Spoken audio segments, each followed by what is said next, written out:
Konkursus seringkali menjadi persoalan yang menarik untuk dikaji karena melibatkan beberapa tindak pidana dalam satu rangkaian peristiwa. Dan bagaimana hakim memutus perkara seperti ini? Apa yang membedakan konkursus dengan residif? Hai Velas, selamat datang di channel YouTube kita. Saya Vita Utami Oktavia, mahasiswi Fakultas Ilmu Hukum Universitas Esa Unggul. Di video kali ini saya akan membahas tentang konkursus atau yang kita kenal dengan gabungan tindak pidana atau dalam bahasa Belanda Samenloop van Strafrechten atau konkursus. Konkursus sendiri adalah situasi di mana seseorang melakukan lebih dari satu tindak pidana. Terjadinya konkursus atau Samenloop yaitu apabila orang atau seseorang yang melakukan tindak pidana lebih dari satu kali dan di antara tindak pidana itu belum ada yang diputus oleh pengadilan dan semua diajukan sekaligus. Lalu tujuannya apa sih mempelajari konkursus?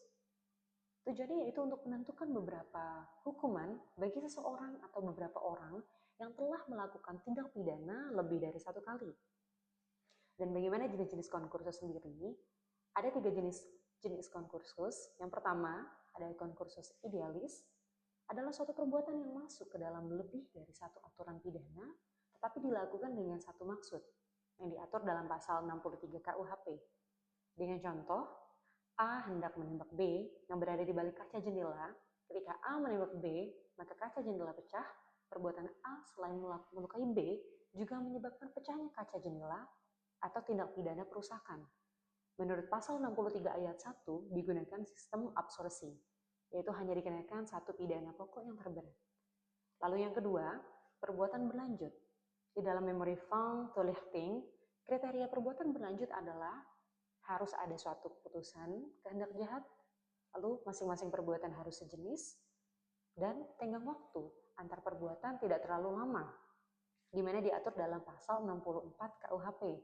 Dengan contoh, A setelah memalsukan mata uang, pasal 244 dengan ancaman pidana 15 tahun penjara, kemudian mengedarkan uang palsu itu, pasal 245 ancaman 15 tahun penjara. Dalam hal ini, perbuatan A tidak dipandang sebagai konkursus realis, tetapi sebagai perbuatan berlanjut sehingga ancaman maksimum pidananya dikenakan 15 tahun penjara.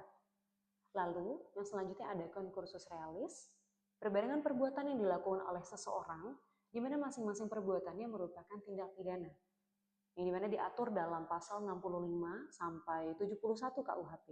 Contohnya mencuri di lokasi yang berbeda pada hari yang sama. Dan dasar hukum dalam Kitab Undang-Undang Hukum Pidana yang mengatur tentang konkursus yaitu termaktub di dalam pasal 63 sampai 71 KUHP tentang perbarengan tindak pidana.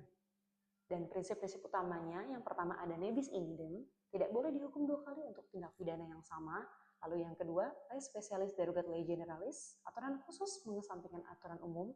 Dan yang terakhir, pemisahan antara tindak pidana independen dan saling terkait.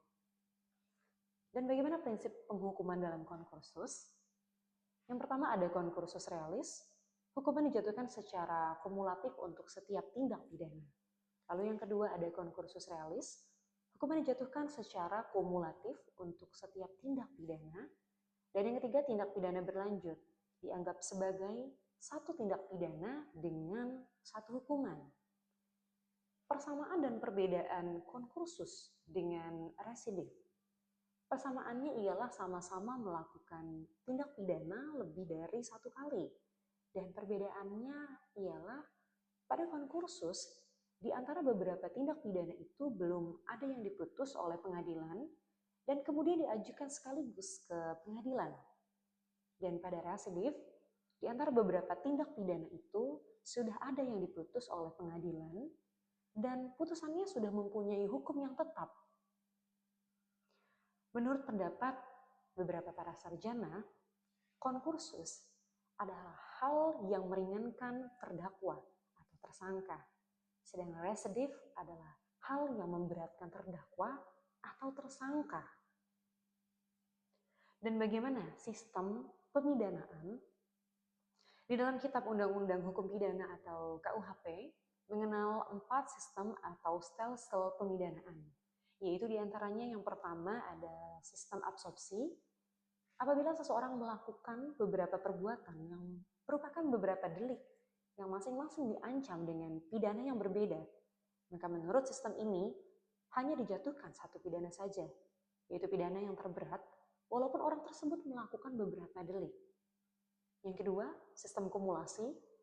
Apabila seseorang melakukan beberapa perbuatan yang merupakan beberapa delik yang diancam dengan pidana sendiri-sendiri, maka menurut sistem ini, tiap-tiap pidana yang diancamkan terhadap delik-delik yang dilakukan oleh orang itu semuanya dijatuhkan.